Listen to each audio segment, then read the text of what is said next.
संविधान कहाँ है? यहाँ पे जो 85% लोग हैं वो हिंदू है ही नहीं। जब बाबा साहब हमें संविधान देकर गए ना, तो हमारे से हमको घंटा देना चाहते हैं कि लो भाई घंटा बजाओ। नौकरी चाहिए हमें, अपने अधिकार चाहिए, सुरक्षा चाहिए, शिक्षा चाहिए, क्योंकि बाबा साहब हमें जो देकर गए हैं, जो संविधान देकर गए हैं, हम उस संविधान को छोड़ने वाले नहीं है। क्यों चिढ़ते हैं ये, क्यों जलाते हैं बाबा साहब की जगह जगह कई मूर्तियाँ? जब तक इंसाफ नहीं मिलेगा जब तक लड़ते रहेंगे। हम तो संविधान के दायरे में रह के लड़ाई लड़ेंगे। एक ही व्यक्ति, एक ही जाति जो अपने आप को ऊंचा दिखाना चाहती है और सिर्फ जो कुर्सी से हटना नहीं चाहती है, और ये जो धर्म का जो प्रलोभन है बेवकूफ बनाने का, बस वो कुर्सी पे चिपकी रहना चाहती है ताकि जनता बेवकूफ बनी रहे, घंटा बजाती रहे, संविधान ना पढ़े। ये यूजीसी का सिर्फ बहाना है, जो हमारे अपने अधिकार हैं बहाना बना के वो अधिकार खाना चाहते हैं। नमस्कार, मैं निधि रतन और आप देख रहे हैं नेशनल दस्तक। आज यूजीसी को लेकर जिस तरीके से आज़ाद समाज पार्टी ने प्रोटेस्ट कॉल किया है वो वाकई में काबिल तारीफ है। बहुजन समाज जब तक सड़कों पर आकर अपनी आवाज़ को बुलंद नहीं करेगा तब तक सदन में इस आवाज़ की एक एक शब्द वहां तक नहीं पहुंच पाएंगे। मेरे साथ महिलाएं हैं। सोचिए, महिलाएं जब जागरूक होती हैं वो सिर्फ समाज को नहीं बल्कि पूरे देश को भी प्रगति की तरफ ले जाती है। क्या कहेंगी मैम, यूजीसी बिल को लेकर आप सड़कों पर आए हैं, ज़रूरत क्या पड़ गई जबकि सुप्रीम कोर्ट ने तो स्टे लगा दिया है? सुप्रीम कोर्ट हमारी सुविधा के लिए बना है और वो संविधान से चलता है, ठीक है। लेकिन एक बात बताइए, जब हमारा जो संविधान है, जो समता मूलक समाज है कि सबको समान अधिकार मिलने चाहिए, वहीं पर जातिवाद के आधार पर हमारे बच्चों को मटकी छूने पर मारा पीटा जाता है, मारा जाता है, घोड़ी से उतारा जाता है, ठीक है ना, मूंछें काट दी जाती है, उनको पेशाब पिलाया जाता है। यानी इतनी घिनौनी हरकतें, हमारी बहन बेटियों को उठाकर उनके साथ गलत हरकतें, बलात्कार करा जाता है, नंगा घुमाया जाता है।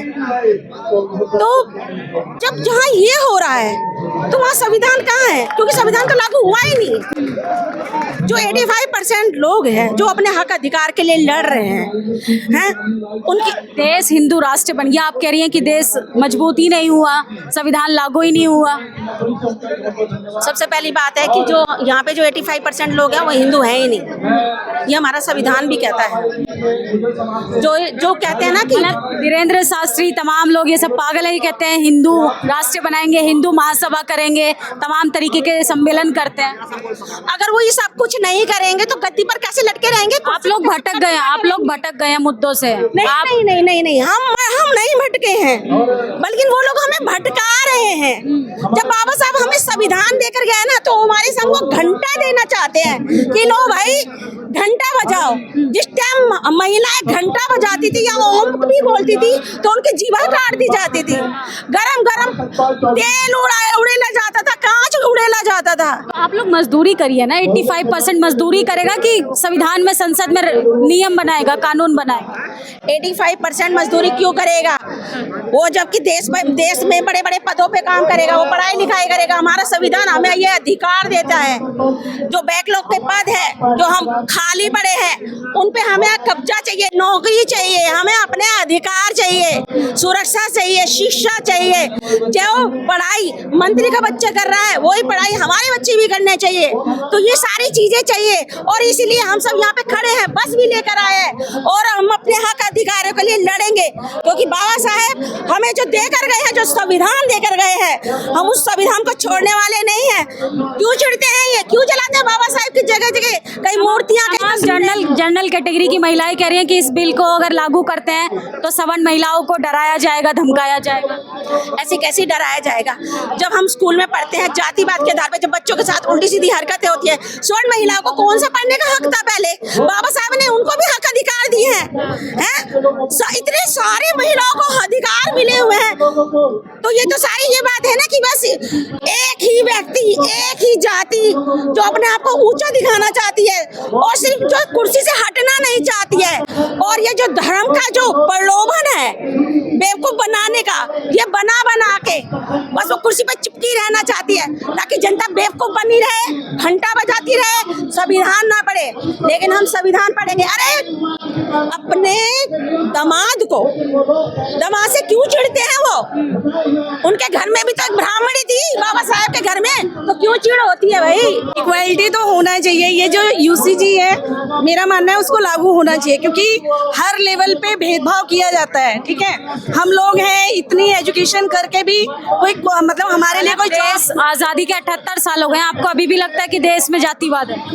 जी बिल्कुल है। हर जगह पे जर्नलिज्म है, हर जगह पे वो किया जाता है, भेदभाव किया जाता है मैम, और ये चीजें होती हैं। ठीक है, जो SC ST OBC कास्ट के लोग हैं, उनको द्रौपदी मुर्मू जो है SC OBC कास्ट से आती हैं, उनको अयोध्या के मंदिर के अंदर नहीं जाने दिया गया। पता है, ये खबर तो मीडिया ने नहीं दिखाई, लेकिन ये चीजें पता है हमें। ठीक है, तो जब इतने बड़े लेवल पे ये सारी चीजें हो सकती है, तो आप सोचिए कि निचले लेवल पे क्या क्या चीजें हो सकती है। देखिए, देश के राष्ट्रपति को जब जातिवाद झेलना पड़ता है, देश के प्राइम मिनिस्टर को तेली कहकर संबोधित किया जाता है, तो आम जनता के साथ क्या होता होगा? सर क्या कहेंगे? यूजीसी को लेकर आप सड़कों पर तो आ गए, लेकिन कब तक इस तरीके से एक्ट के माध्यम से, बिल के माध्यम से डराकर चलाते रहेंगे देश को? जब तक इंसाफ नहीं मिलेगा, जब तक लड़ते रहेंगे। हम तो संविधान के दायरे में रह के लड़ाई लड़ेंगे, और हमारा यूजीसी लागू हो, हम फुल समर्थन करते हैं इसको। और यूजीसी अगर लागू नहीं हुआ, इससे पहले हमें इसकी जानकारी थी नहीं, तो ये जो विरोध कर रहे हैं, जो मनुवादी लोग हैं, ये जो विरोध कर रहे हैं, ये यूजीसी का सिर्फ बहाना है। जो हमारे अपने अधिकार हैं, बहाना बना के वो अधिकार खाना चाहते हैं। और अधिकार हमारा क्या है? जितनी यहाँ इंडिया में यूनिवर्सिटी हैं, उन यूनिवर्सिटियों आप क्यों आए हैं? बच्चों को आना चाहिए, आप क्यों आए हैं? आपको तो ना कॉलेज में एडमिशन लेना है, ना आप अकेडमी में जाना है, तो किस लिए आप इसमें समर्थन में? बच्चों की भविष्य की चिंता है ना। अगर अपने बच्चों के लिए मैं नहीं लड़ूंगा तो और कौन लड़ेगा? बाकी हिंदू संगठन लड़ रहे हैं ना आपके बच्चों के लिए, धर्म भी तो कोई बचाएगा ना। तो हम तो हिंदू है ही नहीं। हम हिंदू थोड़ी हैं, हम हिंदू नहीं है। धीरेन्द्र शास्त्री, तमाम लोग कह रहे हैं आप हिंदुओं एकजुट हो जाओ, हिंदुओं के लिए यात्रा निकाली जाती है, सब बेकार है। तो हम तो हिंदू है ही नहीं, हम तो एकजुट होते नहीं धीरेन्द्र शास्त्री के साथ में। अच्छा, ये लोग कह रहे हैं कि कॉलेज यूनिवर्सिटी में जातिवाद होता है, सही में जातिवाद होता है? बिल्कुल जातिवाद हो रहा है। जो हमारी बैकलॉग की वैकेंसी है, प्रोफेसर है, चांसलर है, बाबू हैं, सारों की बैकलॉग की वैकेंसी पड़ी है, क्यों नहीं भरते हैं? वही तो इसी की तो लड़ाई है, यही तो लड़ाई है। हमारे बच्चे आपको छोटी चीज चाहिए, बड़ी चीज नहीं चाहिए। देश हिंदू राष्ट्र बन जाए वो नहीं चाहिए। हमें हिंदू राष्ट्र की जरूरत ही नहीं, हम तो हिंदू राष्ट्र का विरोध करते हैं। आप धारा उल्टी बहाना चाहते हैं, मतलब एक वीडियो मैंने देखा था, उसमें एक आदमी बोल रहा था कि पैर की जूती को सर पर थोड़ी ना रख सकते हैं। तो हम तो समता मूलक समाज चाहते हैं। हम अपनी जुत्ती उनके सिर पे थोड़ी रख रहे हैं, पर उनकी जुत्ती भी ना हम अपने सिर पे रखवाने के, उनकी दी हुई जुत्ती थोड़ी पहन रहे हम। यही तो जातिवाद है। हमने कब कहा उन्हें तब हमारी जुत्ती अपने सिर पे रखवा लो? हमने तो नहीं कहा, पर उनकी जुत्ती हम अपने सिर पे क्यों रखेंगे? वो मैं गधे बता रहा हूं। आप मजदूरी नहीं करेंगे, आप मजदूरी नहीं करेंगे, गटर साफ नहीं करेंगे। आप क्यों करेंगे हम गटर साफ? जो जिस जाति में पैदा हुआ वो काम करेगा ना। जब तक अज्ञान थे ना, जब तक हमने कर लिया, अब गटर साफ करे ना। ये जनरल कैटेगरी बहुजन समाज से चाहे छोटी उम्र का भी हो, वो सर्वोच्च होता है। किसने बताया सर्वोच्च होता है? कौन कह रहा है सर्वोच्च है? विधानों में लिखा गया है। हम विधान को मानते ही नहीं, हम तो विज्ञान को मानते हैं, हम तो एजुकेशन को मानते हैं। क्या पहले क्वेश्चन क्या है मैम आपका? ये हिंदू राष्ट्र के खिलाफ है। हिंदू राष्ट्र की जरूरत ही नहीं है। धर्मनिरपेक्ष देश है तो हिंदू राष्ट्र का मतलब क्या आता है? एक बताओ, हिंदू राष्ट्र की जरूरत किस चीज में पड़ी हमें? आज आप आए हैं, कौन आपको रोक रहा है? यूजीसी बिल पर सिर्फ सुप्रीम कोर्ट ने भी स्टे लगाया, आपको आंदोलन करने की क्या जरूरत? आंदोलन तभी तो हम यहाँ पे आए हैं कि हमें सुप्रीम कोर्ट ने मुट्ठी भर चंद लोग हैं जो दबाव में आके सटे दे दी उनके, उसी हक के लिए तो हम यहाँ इकट्ठे हुए हैं। अगर कोई मान ले लड़ेगा तो हक की लड़ाई लड़ेगा, तो हमारी जो सरकार है नियत साफ कर लो। कानून की जरूरत नहीं है हमें, कानून तो चाहिए नहीं हमें, नियत साफ होनी चाहिए। सर, आज आप आंदोलन करने आए हैं, जगह जगह आंदोलन करते हैं, नीली क्रांति के नाम पे आप सड़कों पर उत्पाद मचाते हैं, जातिवाद जातिवाद करके जातिवाद को और बढ़ा रहे हैं आप लोग।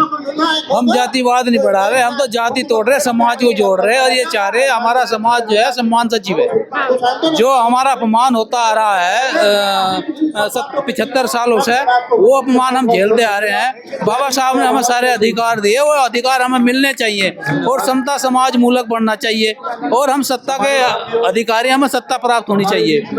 जो ये आज 3% लोग सत्ता पर काबिज है, हमें बंटवारा करके हमारा पाखंडवाद अंधविश्वास में देखे और हमारी सत्ता हासिल कर ली, तो हम ये चाहते हैं कि हमारा जितना भी समाज है, ये भाई साहब चंद्रशेखर के द्वारा जैसे कांशीराम ने जगाया है समाज, वोट हमारा राज तुम्हारा, नहीं चलेगा नहीं चलेगा, वो हम अपना वोट अपना अधिकार लेना चाहते हैं। यही हम चंद्रशेखर रावण का समर्थन करने के लिए यूजीसी जो इन्होंने लागू की थी और वो 1.5 दिन लागू करके इन्होंने उस पर स्टे ले लिया, हम उसे चाहते हैं कि ये लागू हो और हमारे अधिकार हमें पूर्ण तौर से मिलने चाहिए। तो देखिए, यूजीसी रेगुलेशन को लागू कराने के लिए जो सुप्रीम कोर्ट ने स्टे लगाया है, उसको लेकर आज प्रोटेस्ट है। मेरे पीछे तस्वीरें आप देख सकते हैं, चंद्रशेखर आजाद भी यहाँ मौजूद है, थोड़ी देर में उनका भी भाषण होगा। लेकिन सबसे बड़ा सवाल खड़ा होता है कि आज़ादी के 78 साल बाद भी बहुजन समाज को एकेडमी हो, चाहे कोई भी इंस्टीट्यूशंस की बात करें, चपरासी की कुर्सी से लेकर चीफ जस्टिस की कुर्सी तक, सब जगह जातिवाद का सामना करना पड़ता है। सोचिए, ये बिल सिर्फ इसलिए लाया गया है ताकि बहुजन समाज के बच्चे रोहित वेमुला, पायल तन्वी ना बने। आप लोगों की क्या प्रतिक्रिया है? आप लोग अपनी राय जरूर दीजिएगा। शुक्रिया। नेशनल दस्तक की आपसे गुजारिश है कि अगर इसको बचाना चाहते हैं तो नेशनल दस्तक को सब्सक्राइब करने के लिए रेड कलर के सब्सक्राइब बटन को दबाएं, फिर बेल आइकन की घंटी दबाएं। नेशनल दस्तक को बचाने के लिए बहुत जरूरी है कि हर खबर को शेयर करें, लाइक करें, कमेंट जरूर करें।